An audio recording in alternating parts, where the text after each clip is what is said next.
Hello, everyone, and welcome to today's webinar, Overview of the Main Hormones Associated with Alteration of Bone and Mineral Metabolism in Patients with Chronic Kidney Disease. I'm Alexis Krause of LabRoots, and I'll be your moderator for today's event. Today's educational web seminar is presented by LabRoots and brought to you by Diasorin. To learn more, visit diasorin.com. Now, let's get started. Before we begin, I would like to remind everyone that this event is interactive. We encourage you to participate by submitting as many questions as you want at any time you want during the presentation. To do so, simply type them into the Ask a Question box and click Send. We'll answer as many questions as we have time for at the end of the presentation. Also, if you have trouble seeing or hearing the presentation, click on the Support tab found at the top right of the presentation window, or report your problem by clicking on the Ask a Question box located on the far left of your screen. This presentation is educational and thus offers continuing education credits. Please click on the Continuing Education Credits tab located at the top right of the presentation window and follow the process to obtain your credits. I would now like to present today's speaker, Jean-Claude Souberbielle, from ex-head of Laboratoire d'Explorations Fonctionnelles Hôpital Necker-Enfants malades. For a complete biography on our speaker, please visit the Biography tab at the top of your screen. Jean-Claude, you may now begin your presentation. Okay. First, hello everybody. I wish you for some a good morning, for some others a good evening. I don't know where you stay. I will speak today about the measurement in chronic kidney disease, CKD, of the hormones that are involved in bone and mineral metabolism, which are PTH, vitamin D, and FGF23. But before going deep into the topic, I would like to remind you, especially for those who are not familiar with calcium phosphate metabolism, some basic physiology knowledge. You all know that ionized calcemia is very, very tightly regulated. In fact, any of its variation is detected by the protein, which is called the calcium sensing receptor. And when calcemia increases, the receptor is activated. When calcemia decreases, the receptor is inactivated. In case of a decrease in ionized calcemia, there is inactivation of the calcium sensing receptor and an immediate secretion of the parathyroid hormone, PTH, which will work to increase calcemia. And for this, it will use three ways. In two ways are direct, the release of calcium by bone, and increase reabsorption of calcium in the distal tubule. And one way is indirect. The PTH will stimulate the secretion of the active metabolite of vitamin D, which is called calcitriol, or 1,25-dihydroxyvitamin D, in the proximal tubule. And calcitriol will work in synergy with PTH to increase calcemia, participating to the release of calcium by the bone and to the increased reabsorption of calcium in the distal tubule. But also calcitriol does something that PTH doesn't do. It will increase the absorption of calcium by the guts. And this will lead to the normalization of ionized calcemia. Also, calcitriol exerts feedback on the secretion of PTH by the parathyroid glands. You know that the kidney is the main regulator of phosphatemia, and the phosphate, which is filtered at the glomerulus, is almost entirely reabsorbed in the proximal tubule. And the phosphatemia depends on the quantity of phosphate that is reabsorbed by the proximal tubule via the sodium phosphate co-transporter, which are NPT2A and NPT2C channel proteins, and also via the activity of two hormones, which is one is PTH, one again, and the other one is FGF23. This is very schematic representation of a proximal tubular cell. You know, the urine information is here on the top of the slide, which is called the glomerular filtrate, and the plasma is here on the bottom of the slide. These two proteins, NPT2A and NPT2C, are channel proteins that allow the reabsorption of phosphate in the cell here. And when PTH and FGF23 bind to the receptor, to the respective receptor, they will decrease the presence of the NPT2A and NPT2C proteins at the level of the brush membrane, on the level of the urine information. So there will be less reabsorption of phosphate, increased phosphaturia, and so, in consequence, a decrease in phosphatemia. You must note that PTH and FGF23 are both hypophosphatemic hormone, but they have opposite effects on the metabolism of vitamin D. You understood that PTH stimulates the secretion of 1,25-D vitamin D in the kidney, but FGF23 decrease this secretion. Of course, everybody of you know that the definition of CKD is based on the GFR, glomerular filtration rate, which is assessed by the creatinine concentration. And after applying some formula, MDRD or CKD-EP formula. And the different stages of CKD are based on GFR. You have here the definition that, of course, you know. You must know that CKD is really a public health problem with, depends on the country, almost 10% of the population who has a GFR below 60. And the main causes of CKD, you know, is diabetes, hypertension, and many other causes. One problem is that the diagnosis of CKD is often done very late when the patient is already in end-stage renal disease. And so many patients go to dialysis in emergency with many problems, many consequences. And there are many complications of CKD with increased mortality, especially of cardiovascular cause. And on this speech, I will focus on what we call the CKD mineral and bone disorders. So don't be afraid, please, by this slide. You know, in terms of phosphocalcic metabolism, the first thing which happens when the GFR decreases is a trend in an increased phosphatemia. And the consequence is an immediate increase, not immediate, an increase in FGF23 secretion by the bone. The bone is the main organ that produces FGF23.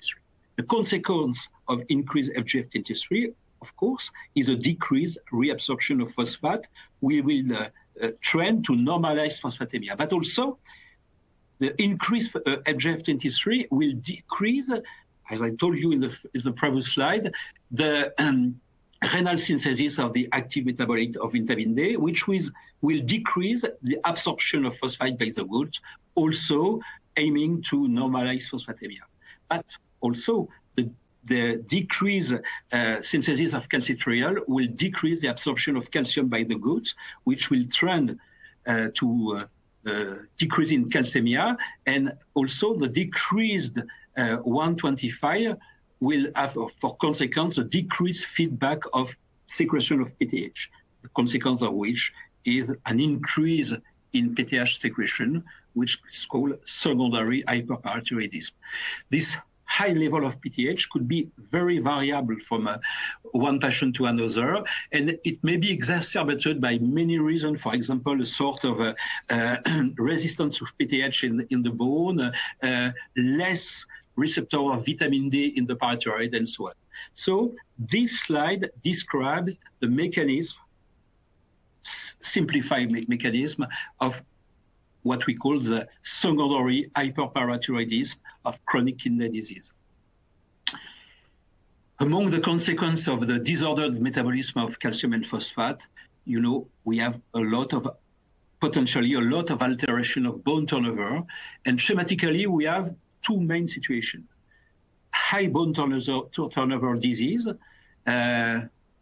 which is associated with high effect of PTH, and low bone turnover disease, also called adynamic osteopathy, which is associated or which is due to decreased effects of PTH. But of course, other reasons may occur. For example, osteomalacia, which is a defect in bone mineralization.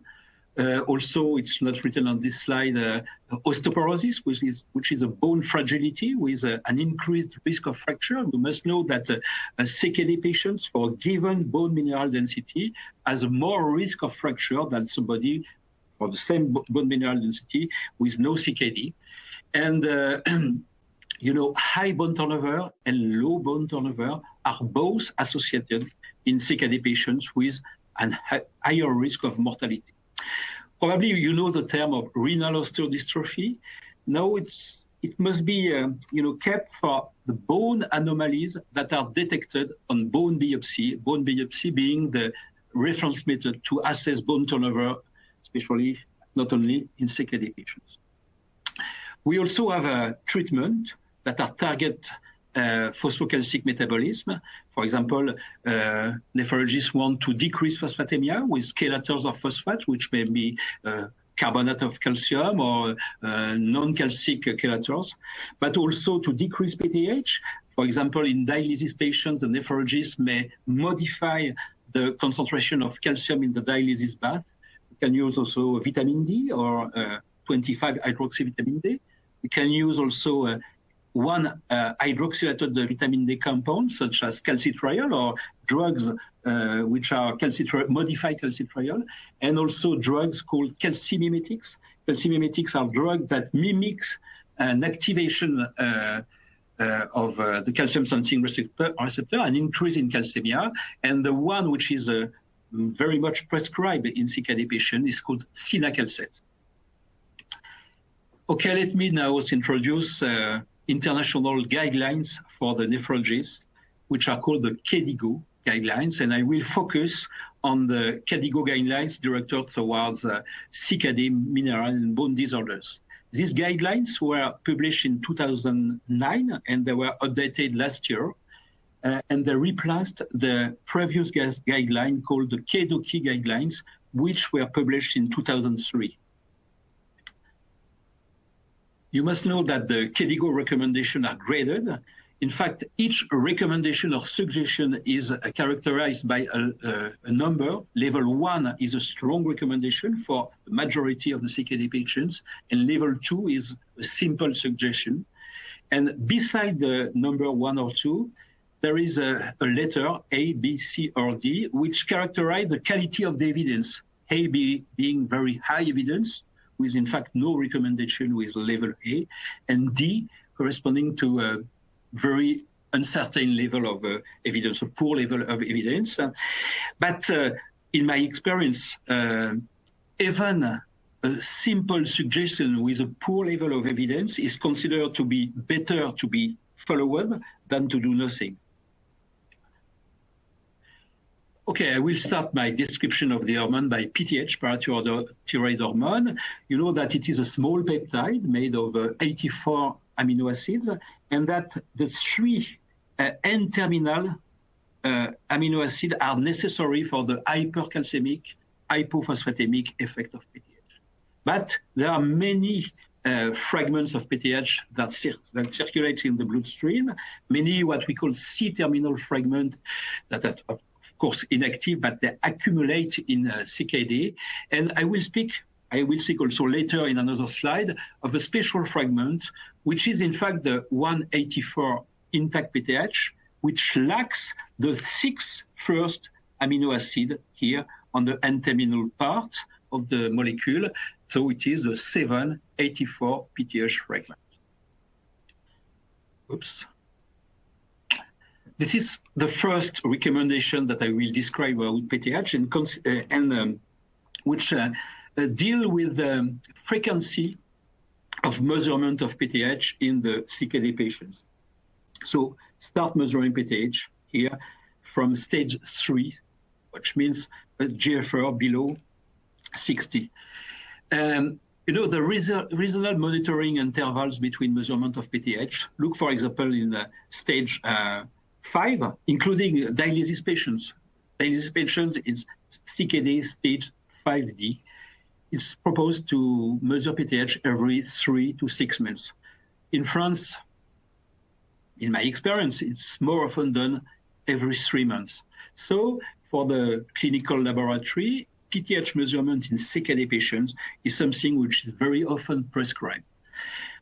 This slide describes, the frequency of measurement of PTH to be done in stable patients. But in fact, look at this sentence. In CKD patients who receive treatment for CKD MBD, mineral and bone disorders, or in whom biochemical abnormalities are identified, for example, a high PTH level, it is reasonable to increase the frequency of measurement. For example, if you find a high PTH, too high for the CKD stage, the nephrologist will probably do something, therapeutic attitude, to decrease PTH and measure PTH before the recommended delay of, for example, 3 months in a dialysis patient. You see that for the KDIGO expert, in patients who are not in dialysis, stage 3 to 5, the optimal PTH level is not known. The experts suggest that in patients with level of PTH which are above the upper normal limit of the assay, they should evaluate if the patient is hyperphosphatemic, hypocalcemic, or if he or she has vitamin D deficiency, and correct this anomaly. So the target seems to be maintain PTH level within the normal range of the assay.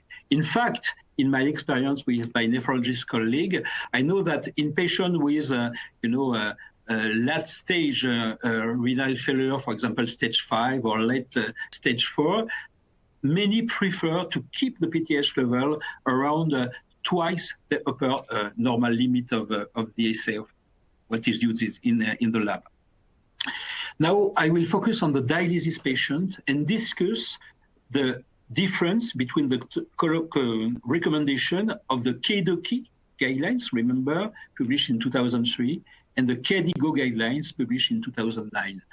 In the KDOQI, the recommendation in dialysis patient was to maintain PTH within a range 150 to 300 picogram per milliliter. In the KDIGO guidelines, the recommendation was to maintain PTH between twice to 9 times the upper limit of normal. So these two recommendations or suggestions seems very different, and this, in my opinion, deserves a lot of discussion. But before going further, look at these recommendations, which is in fact the recommendation number one, with the highest level of evidence, 1B. It is the strongest recommendation. Clinical laboratories must keep the nephrologist informed about the PTH assay that they use, with a special alert in case of a change. And it could be funny, in fact, that in guidelines which are for the nephrologist, the strongest recommendations concern the clinical laboratory. And here again, we need some discussion. You must remember that in the KDOQI guidelines, the target range for the dialysis patients, maintain PTH within 150 and 300 picogram per mil, was based, in fact, on bone biopsy studies that were done in the early 90s. And the results of the bone biopsy were compared to PTH level, which were assessed with historical second generation assay called the Allegro PTH assay.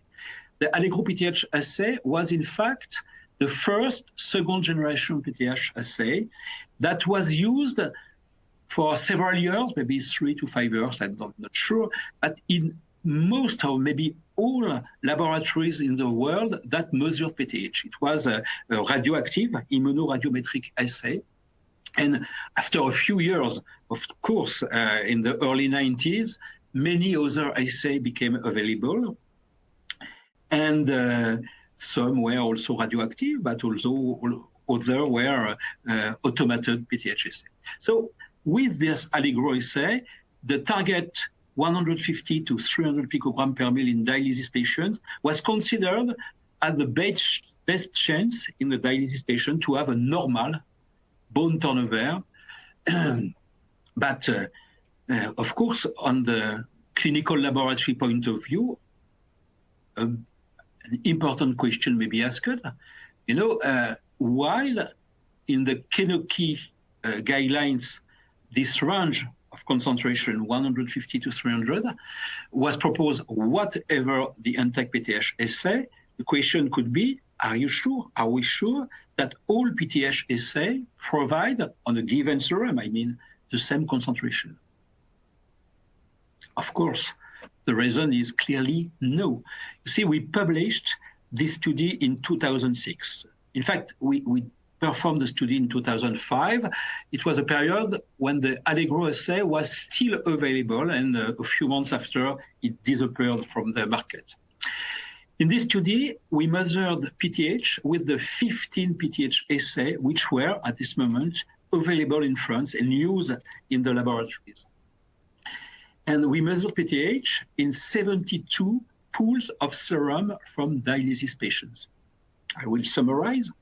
For example, we found that when the Allegro PTH gave, for example, 150 picogram per mil, which is the lowest limit of the dialysis target range in the Kedoki, some assay could give 80, which means too low PTH level, and the nephrologist has to do something, therapeutic attitude, to increase PTH, while other assay, look at this one, could give 300, here 323, which is a level above the target range, which will also induce a therapeutic attitude, but in the opposite direction.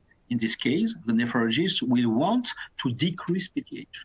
So according to the PTH assay which is used, the nephrologist may have opposite therapeutic attitude. Of course, this is absolutely unacceptable, and the KDIGO expert decided to modify the target range for dialysis patients that was proposed in the Kedoki. Problem is, how could we solve this problem? And of course, the first idea is to standardize the PTH assays. Before going further, here again, a short reminding. You know that currently we may measure PTH with two kinds of assays, the second generation assays and the third generation PTH assays. In fact, these two generations of assays differ in terms of epitope recognition. You know, the anti-N-terminal antibody of the second generation assay allows the assay to measure both the 184 intact PTH, but also the 784 PTH fragment. While the third generation PTH assay, because the anti-N-terminal antibody is directed against the first amino acid in the N-terminal part, do not measure the 784 assay, and thus only measure 184 PTH. Two problems. The 784 PTH fragments accumulates in CKD, and its percentage, I mean relative to 184 PTH, seems to be highly variable from one patient to another. In fact, some studies suggest that in the serum of a dialysis patient, there is as much 184 intact PTH as 784 PTH fragment, but with a huge variability from one patient to another. And the second problem is that the second generation PTH assays that also measure the 784 PTH fragment have in fact very variable cross-reactivity for these 784 fragments. Some assays, for example, cross-react to approximately 50% with the 784 PTH fragment, and other assays cross-react to 100% or maybe more than 100%. So suppose in a serum of a dialysis patient, which contain half 184 and half 784 PTH, and say a concentration of 400 picogram per mil with a second generation assay that measure with 100% cross-reactivity the 784 fragments. Of course, with another PTH assay that cross-react at about 50%, you won't have a concentration of 400 picogram per mil, even if the two assays are standardized, even if they give the same concentration of a solution of a standard of recombinant PTH. For example, in the case of an assay that cross-react to 50%, you will have something like 300 picogram per mil. So, in fact, we can standardize PTH, but to standardize PTH assay, we need a reference method, which could be, with no doubt, liquid chromatography mass spectrometry method, which currently does not exist with satisfaction, in fact. Probably this may be improved soon, as I know that several groups are working on developing LCMS method for PTH, but it is not the case. We need a international standard that we have. But of course, due to the different cross-reactivity of the second generation PTH assays with the 784 fragments, we cannot consider that the assay will be standardized for the serum of patients. In fact, the full standardization of PTH assays can only be achieved with the third generation assay, which, that we believe, only measure 184 PTH. So maybe we can use other solution to solve the problem of intermittent variability of the PTH assays. For example, apply correction factor to a given assay, or use target PTH concentration that are specific for each assay. But clearly, these solutions are not satisfying. When the nephrologist understood that the PTH assay did not give or do not give the same concentration on a given serum, they also consider that, for example, if one assay gives higher values than another assay, this assay that gives higher values should have a higher upper limit of normal values, higher normal values. And so, instead of using a PTH target range in dialysis patients that is based on absolute concentration in picogram per mil, they preferred to propose a target range that is based on multiple of the upper limit of normal in of each assay. That's why they proposed to keep the PTH of a dialysis patient within 2 to 9 times the upper limit of normal of the assay. You see, it's 2C, so it's a simple suggestion. One thing also, you can understand that 9 times the upper limit of normal, if for those who use the Allegro PTH assay, you remember that the upper limit of normal was 65 picogram per mil. If you multiply 65 by 9, you are far from 300 picogram per mil, which was the upper limit of the target of the Kedoki. 9 times 65 is 585. So it's a upper limit for the target range for dialysis. And this is due to the fact that in more recent studies, high PTH level, around 600 picogram per mil with the Allegro assay, where only this high PTH level were associated with an increased mortality. Okay, this is a very elegant proposition, you know, but once again, from the clinical laboratory point of view, we can ask another question. Are we sure that the reference values for all the PTH kits are comparable? You know, they have not been established in the same population, so are they comparable? And once again, the response, in my opinion, is clearly no. Here I show a table that we extracted from a paper, one article that we published with my colleagues and friend I would say better, my friends and colleagues, Etienne Cavalier and Pierre Delaney. Etienne Cavalier is a clinical chemist and Pierre Delaney is a nephrologist from the Liège University in Belgium. In this study, in the lab of Etienne Cavalier, PTH was measured with 10 different PTH assays in 280 healthy subjects with a 25 hydroxyvitamin D above 13 nanogram per ml, which is 75 nanomole per liter. So these subjects had no vitamin D deficiency, and a GFR above 60, so no CKD. In the right column are what we found in the 280 subjects. So this may correspond to our reference values for each of these 10 kits. And on this column, on the middle column, you have the manufacturer's reference values, in fact, which are used in most laboratories. Look at the first line. You see that our upper limit is very, very close to the one of the manufacturer, 65, 68. Clearly, no big difference. But look at the last line. Our upper limit of normal is 47 with this kit in the same population, while it is 88, so almost double by the manufacturer. If you look to the other line, to the other assay, you may find that our upper limit of normal is between 25 and 30% less than the one of the manufacturer. And if you translate that into the KDIGO target range for dialysis patients, 2 to 9 times the upper limit of normal, you can see that.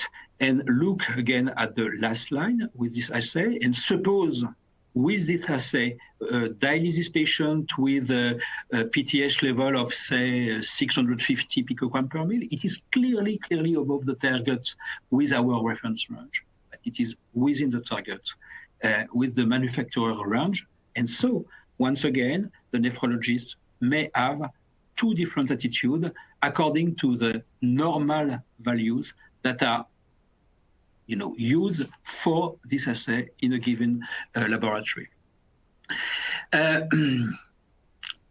want to say also that in this study, we measured PTH in more than 100 dialysis patients in the Liège University Hospital with these 10 assays. And we showed a figure where we compared the classification of the patients with the 2 second generation PTH assay that gave the most different values. It was the architect, which gave the highest value, and the entachyerma that gave the lowest value.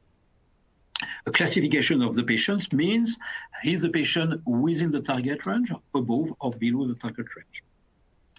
In fact, when we use the KDIGO target range based on the manufacturer normal values, in fact, almost approximately 30% of the patients were classified differently. So that means with one assay, the patient is in the target, and with the other assay, it is above or below the target.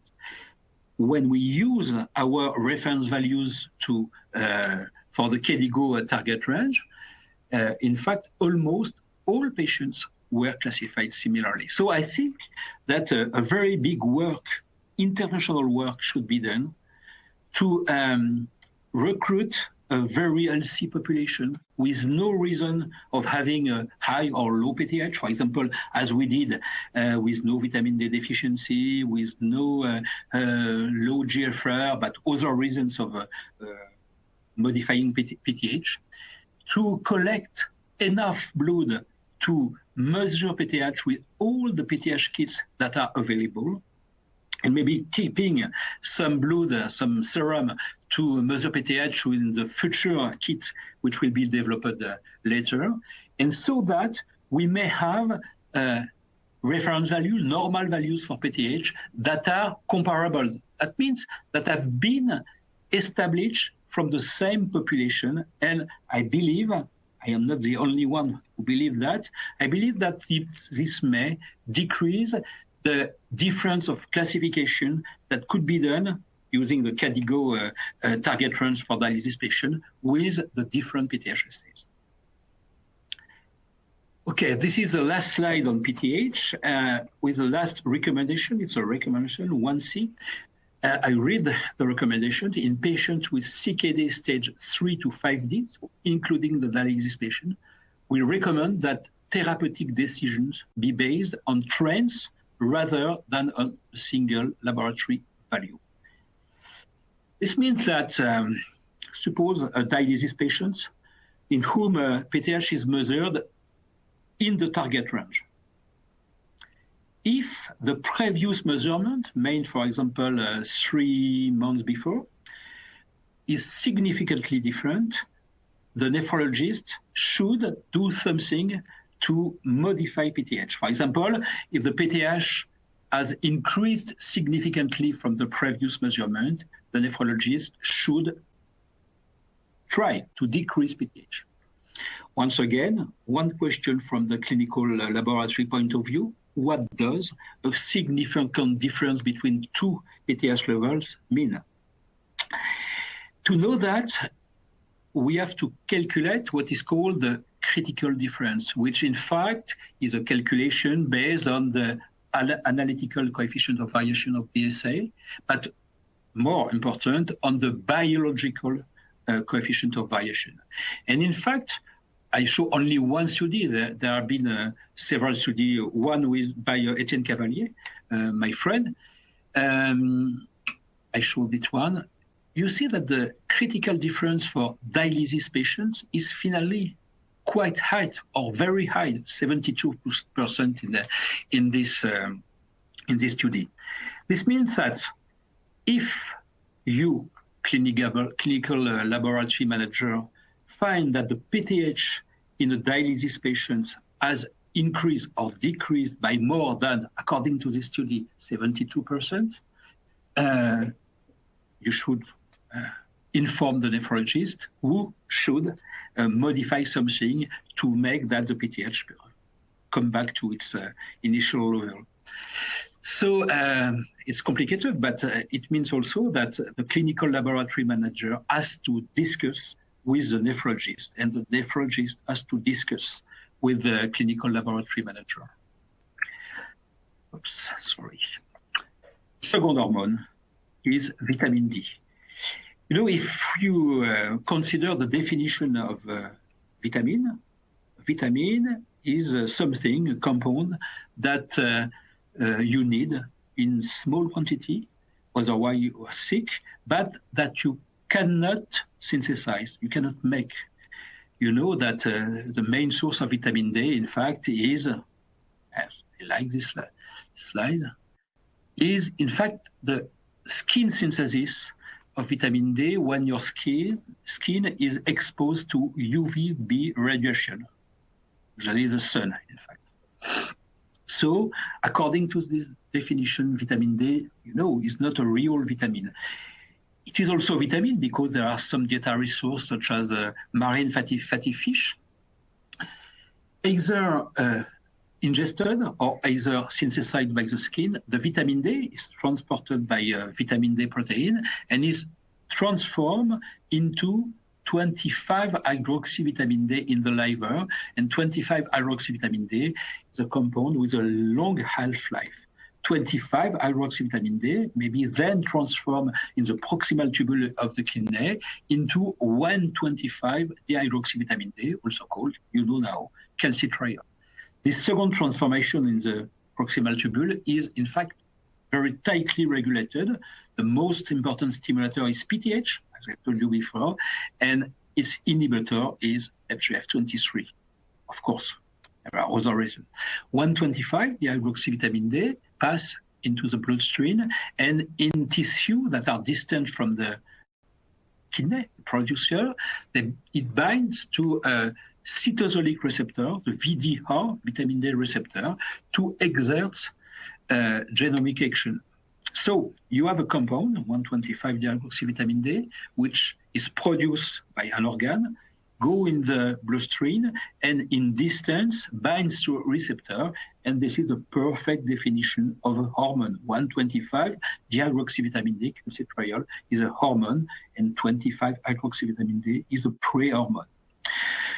You know also that many, almost all tissues in the body, which has nothing to do with the calcium phosphate or bone metabolism, in fact, may express the vitamin D receptor and also the enzymatic machinery that activates vitamin D, 25 hydroxyvitamin D into 125. And 25 hydroxyvitamin D is able to enter these different tissues and be transformed locally in the cell into 125, which will bind to the local vitamin D receptor to exert local genomic effects. And a priori, 125 doesn't go out of the cell to participate to the calcium phosphate metabolism. This is the basis of the so-called potential non-classical effect of vitamin D. Non-classical effects mean non-phosphocalcic or bone effects. And finally, we also know that there is an inactivating pathway for vitamin D. So instead of being transformed into 125 dihydroxyvitamin D, 25 hydroxyvitamin D may be transformed into 24, 25 inactive vitamin D. And we now know that this inactive pathway is very important because if you lack it, for example, in case of inactivating mutation of the gene that encodes the 24 hydroxylase, so you cannot make 24, 25, you are very sick, very hypercalcemic, potentially, with renal damage, such as nephrocalcinosis. Okay. Of course, you know that the serum 25D concentration is the marker of vitamin D status, and this is a consensus. But normal 25D concentration must not be established from an apparently healthy population, must not be population-based, as we say. Instead, it should be based, for example, on the 25D concentration that are associated with pathological situation, and of course should be avoided, but better now that we have some randomized control trials that have shown better effect of vitamin D than of placebo, it should be based on the 25D levels that were reached in the vitamin D group of this randomized control trial. This is also, I think, a consensus. The problem is that the experts, vitamin D experts, do not seem to agree on the threshold, 25D threshold, that define optimal vitamin D status. Many consider that 25D above 20 nanogram per mil, which is 50 nanomole per liter, is sufficient for most, while others argue for 30 nanogram per mil, which is 75 nanomole. In my opinion, we may differentiate the general population, the most healthy subjects, in whom I believe that 20 nanogram per mil is really sufficient, and we have not to measure 25D in this subject. And also some patients, for example, osteoporosis patient, maybe CKD, maybe patient with a malabsorption syndrome, in whom I think personally, everybody is not, of course, in agreement with me, but many agree with me, in whom I think that 30 nanogram per mil is better. Okay, back to the CKD patients, and this is a figure from an article which describes French cohort of CKD patients not on dialysis. In this study, vitamin D deficiency was defined as a 25D level below 15 nanogram per mil, while normality was 25D above 30 nanogram per mil. And as you can see here, the frequency of deficiency increase with the CKD stage, more frequent in end-stage renal failure. But I think more interesting is that those with vitamin D deficiency, 25D below 15, compared to those with normal, according to the study, vitamin D status, 25D above 30, had more frequently, significantly more frequently, hypocalcemia, high bone turnover defined by high bone alkaline phosphatase and high CTX, low 125 and high PTH, and a trend, a non-significant trend, but close to significant trend in more frequent hyperphosphatemia. Of course, this is observational, but I think it's quite interesting. Now, why should we maintain an optimal vitamin D status in CKD patients? Optimal vitamin D status means good concentration of 25D. I mean both on dialysis and non-dialysis patients. And why should we measure serum 25D concentration? First, observational studies show that low 25D in CKD is associated with, in non-dialysis patients, but also in renal transplant recipient, with a faster decline in GFR. In dialysis and non-dialysis CKD patient, low 25D is, in many studies, associated with higher serum PTH levels. And in dialysis and non-dialysis, low 25D is associated with higher risk of cardiovascular and all-cause mortality. This reference are two meta-analyses of observational studies. And also low 25D is associated with lower bone mineral density, both at the spine, trabecular bone, and at the femoral neck, more cortical bone. So these are observational, maybe better what happens when you give vitamin D with vitamin D supplementation. You have many studies that show that vitamin D supplementation in CKD, both dialysis and non-dialysis patients, decreases PTH. Even in small, quite recent randomized control trials, which means vitamin D versus placebo.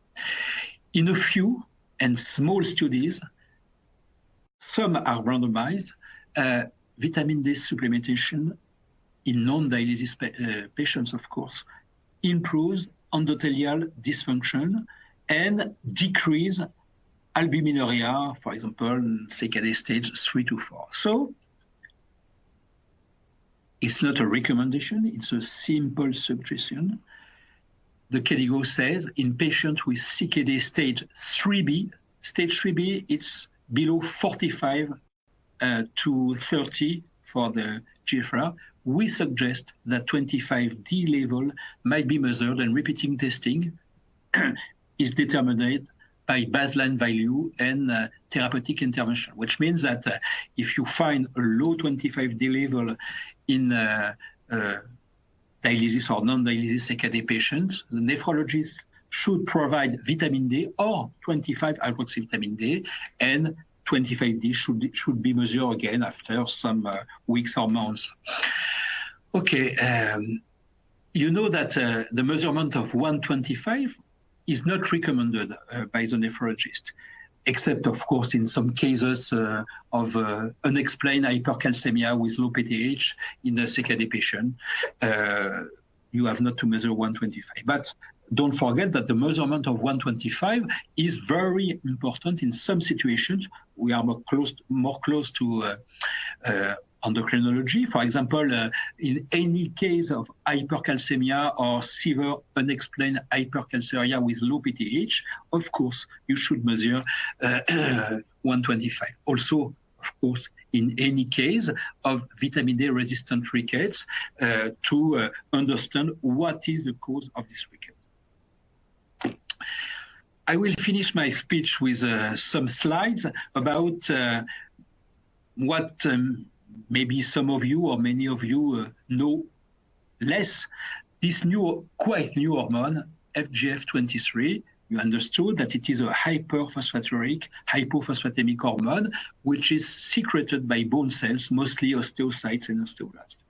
And you see the number of publications on Pubmed increase slightly during more than 10 years, but increased a lot in this last year with, I did this PowerPoint in September. You see a much higher number of publication in Pubmed. And really, I believe that FGF23 is a hot topic for researchers, but also for nephrologists. You must understand that FGF23 is a glycosylated peptide of 251 amino acids. And this peptide has a short half-life. It is secreted by the bone. It will act to decrease phosphatemia, increase phosphaturia, but it is rapidly cleaved into two inactive fragments, one N-terminal and one C-terminal fragment. And we are able to measure FGF23 currently on plasma, editorial plasma, with different assays. Some recognize only the active intact peptide. They are called intact FGF23 assays, and others recognize both the intact peptide and the C-terminal inactive fragment, and they are called C-terminal FGF23 assay. Glycosylation is important for FGF23 to stabilize the molecule, and this is under the control of an enzyme which is called GAL-NT3. I told about I don't remember if I told about that. The receptor of FGF23 is in fact a complex of two molecules. One of the four FGF receptors, mostly FGFR1, which is associated with a transmembrane protein called clotho. You know now that FGF23 inhibits the reabsorption of phosphate in the proximal tubule by decreasing the presence on the brush membrane of the two sodium phosphate co-transporter, NPT2A and NPT2C. And you know now also that FGF23 controls the metabolism of calcitriol in the kidney. It decreases the synthesis of calcitriol, and something I did not say, it stimulates the expression of the 24-hydroxylase, so inactivating vitamin D. If this is out of CKD, just 2 slides. If you have an excess, if you produce an excess of FGF23, you are sick. And there are 2 kinds of disease. Some may be acquired, like tumor-induced osteomalacia, which is due to small tumors, mostly benign, that secrete FGF23.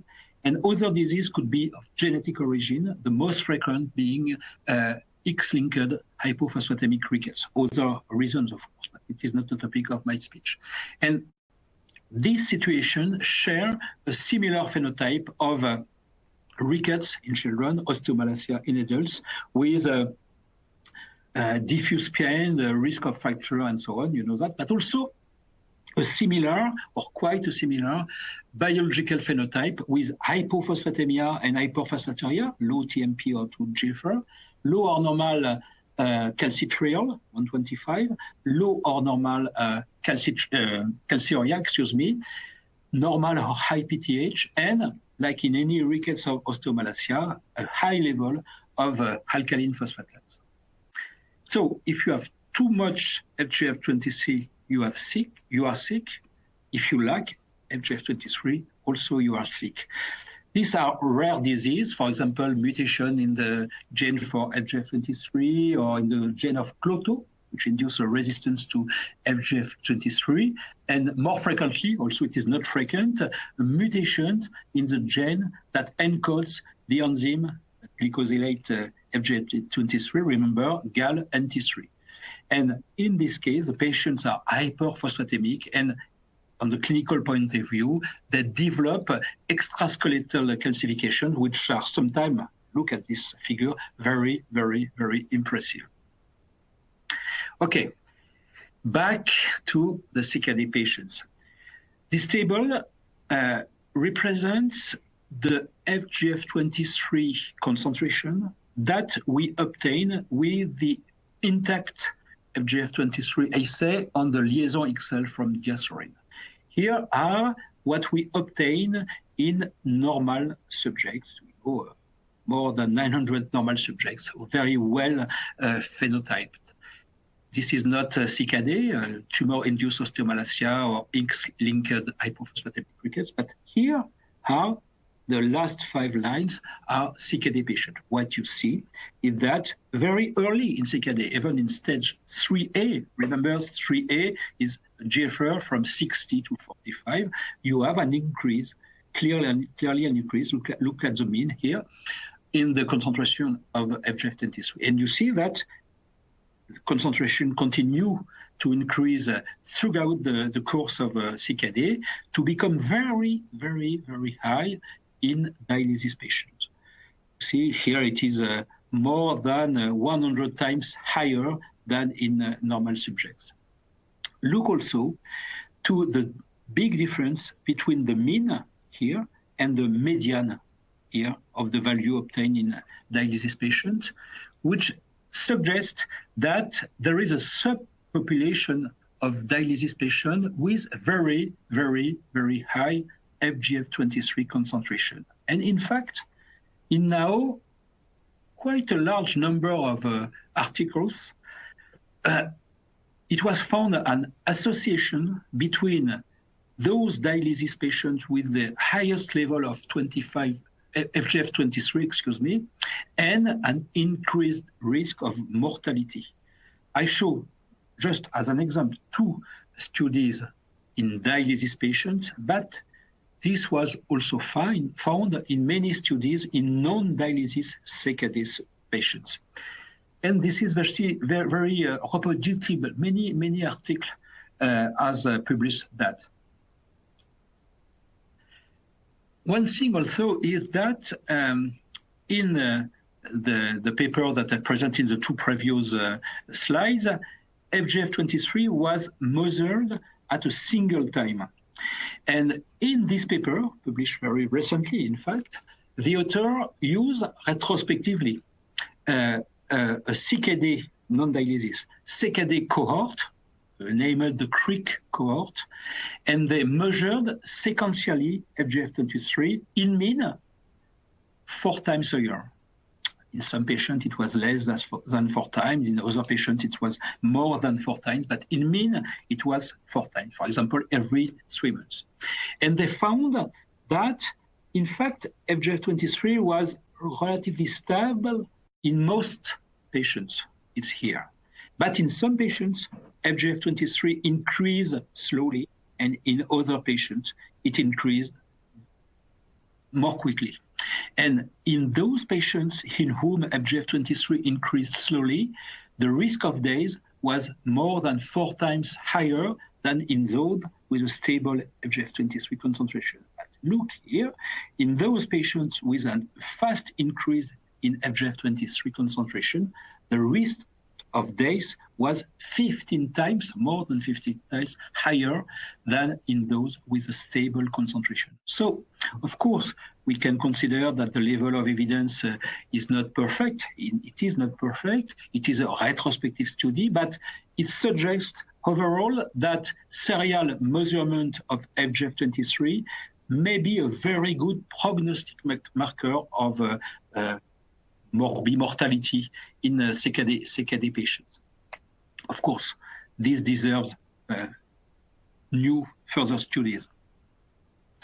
So, as a summary of many studies, FGF23 in CKD patients, dialyzed or not dialyzed, higher FGF23 levels are associated with an increased risk of many morbidity, cardiovascular mortality, myocardial infarction, stroke, left ventricular hypertrophy, and so on. But once again, this comes from observational studies, and we must address the question of causality. In fact, is FGF23 responsible, maybe only in part, of the morbidity seen, cardiovascular morbidity seen in these patients? I cannot respond totally to this question, but I would like to show you only one result of one very good paper published in 2011 in a very good journal of science, journal of clinical investigation. In this study, FGF23 was infused in the heart, intraventricular infusion, to mice in which the gene for Cloto, remember the co-receptor of FGF23, was invalidated, deleted. And this here is the infusion of FGF23, and here it is the infusion of a vehicle. It could be a placebo, you know, when we tested it. Okay, and you see clearly a huge cardiac hypertrophy after the injection of FGF23. So interestingly, in this study, in mice are not humans, but in mice, FGF23 directly injected in the heart was responsible of the cardiac hypertrophy. And also very interestingly, this deleterious effect of FGF23 on heart health did not need the presence of Cloto. Presence of Cloto is absolutely necessary for the hypophosphatemic effect of FGF23, but it does not seem to be necessary for the vascular deleterious effects of very high levels of FGF23. I will not comment these results to save time, but I want to ask a question. Okay. Does the decrease of plasma FGF23 prevent cardiac hypertrophy and also, of course, mortality, cardiovascular mortality in humans? And alas, we have no clear answer for that. Different way to decrease FGF23 did not show an improvement in the vascular health or a better prognostic of the CKD patients in whom this was done, or non-CKD patients. Maybe except this study with cinacalcet. Remember, cinacalcet is a calcimimetic that mimics hypercalcemia. It makes that PTH decreases. I just show you one figure. It is, in fact, a secondary analysis of a very large randomized control trial they did in dialysis patients, cinacalcet versus placebo. The trial was called EVOL study, and the Princeps article was published in the New England Journal of Medicine. In fact, more than 3,000 dialysis patients were randomized, among which 2,600 patients had both baseline and week 20 FGF23 measurement, FGF23 values. So you understand that cinacalcet decrease PTH. You know that PTH in endocrinology is a hypophosphatemic hormone, but it is a hypophosphatemic hormone because it decreases the reabsorption of phosphate in the proximal tubule, increasing thus phosphaturia. But in dialysis patients, when there is no functional proximal tubule, PTH becomes hyperphosphatemic because also PTH releases, calcium, but also phosphate from the. So when you decrease PTH, you may decrease in dialysis patients. You may decrease phosphatemia. Look at these results. This is the group that received cinacalcet. This is the group that received placebo. After 20 weeks, FGF23 did not change in the placebo group, but it decreased by approximately half in the cinacalcet group. This was a mean decrease, which means some decrease more, some decrease less. In this figure, it is a comparison of dialysis patients who decreased FGF23 by more than 50% compared to those that decreased FGF23 by less than 50%. And in those who decrease FGF23 by more than 50%, there was a significant, you see the p-value here on the right, there is a significant decrease in many outcomes, such as cardiovascular mortality or composite outcome of cardiovascular events and mortality. Of course, this is a retrospective study. The EVOL study was not performed to evaluate what happens when we decrease FGF23, but it is a first study that shows an improvement in the outcome of the CKD patient when you decrease FGF23. But is it due to this improvement to a decrease in FGF23, or is it due to a decrease in PTH or so? I don't know what. We don't know, and this needs further studies. Oops. So this is my last slide in a summary about FGF23. You know that after the discovery of FGF23 and of the sodium phosphate cotransporter, we were very happy because this has greatly improved our knowledge on phosphate metabolism.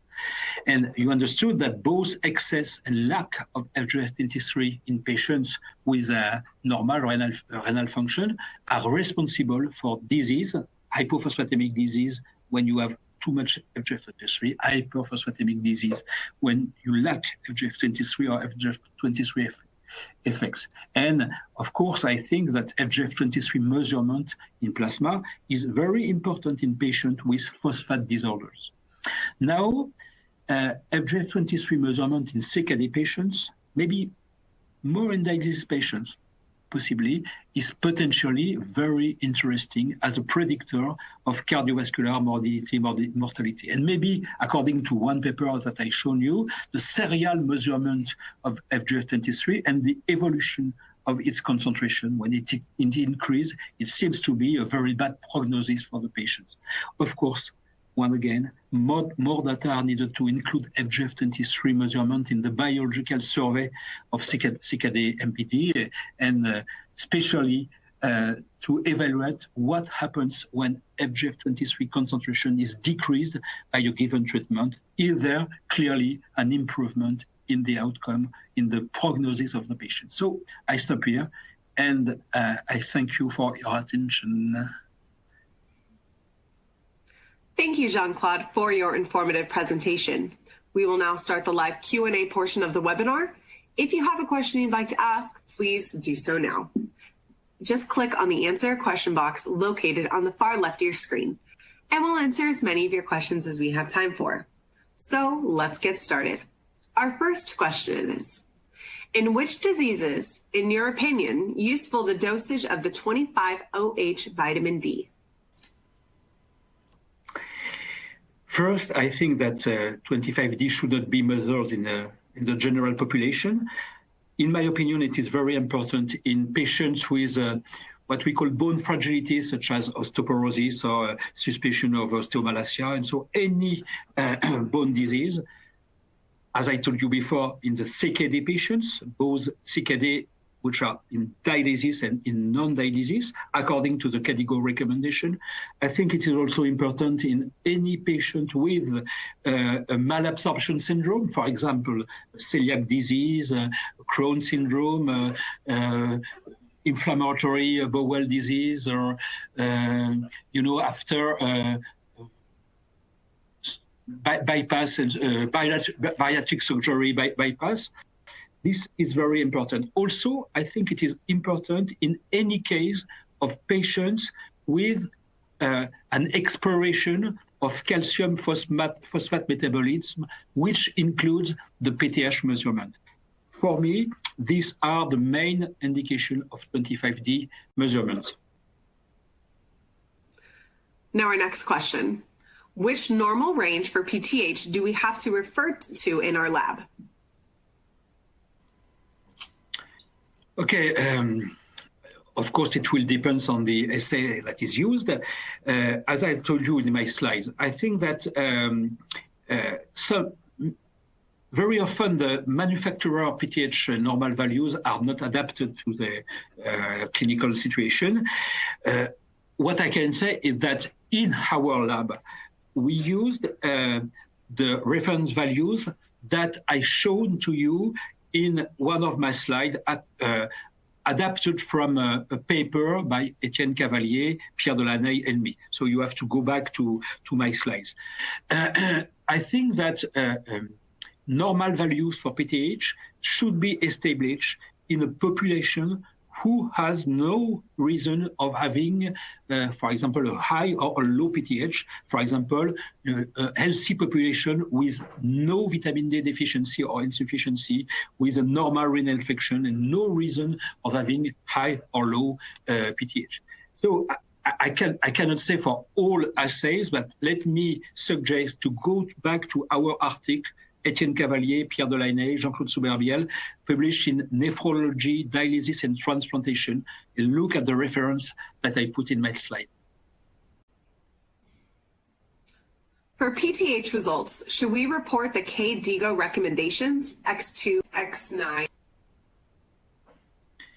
Yes, my opinion is yes for the dialysis patients, only the dialysis patient. I think the best for the lab manager is to speak with the nephrologist and ask the nephrologist if he is interested by this report. I think it's a good thing to do. It's an improvement in the in what you for the help to the patient. Of course, this means that you have well defined. That was a previous question, your reference value and your upper limit of normal. But yes, but really discuss with the nephrologist and ask him or her if she is interested by that. Now, Jean-Claude, our next question is a two-part question. In the long term, will the FGF23 be a biomarker used in routine? And will it replace other parameters like, for example, the PTH? Okay. So in the long term, yes, I think that potentially FGF23 is a very interesting marker in CKD patients. Of course, it is for me a routine measurement in patients currently, in patients with hypo or hyperphosphatemic disease for doing a diagnosis. But if we speak of CKD patients, I think that it could be, in the long term, a very interesting marker. But as I told you in my presentation, currently we lack sufficient studies, especially we lack studies that clearly show that if you decrease FGF23, especially in dialysis patients, I think, you will improve their outcome. So if some study accumulate with this kind of results, of course, FGF23 will become a marker. Currently, we don't know what to do with an elevated level of FGF23. The second part of the question was, do I think that FGF23 measurement could replace, for example, PTH measurement? First, I don't think so. And I think also that if you ask that to most nephrologists, they won't be okay. Probably many want to add to FGF23, but they don't want to stop measuring PTH.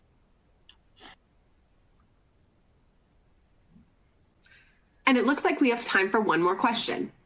You have been talking about hormones useful for the management of CKD patients recommended by the KDIGO guidelines. Which are the other parameters that should be performed routinely? I will only consider parameters in the field of CKD, mineral and bone disorders. I think it is very useful to add a bone turnover marker. One problem with the bone turnover markers is that most molecules are eliminated by the kidney. In case of a chronic kidney disease, especially in dialysis patients, they accumulate in the blood and they are not very informative. So in my opinion, currently, the best and easily performed bone turnover marker is bone alkaline phosphatase.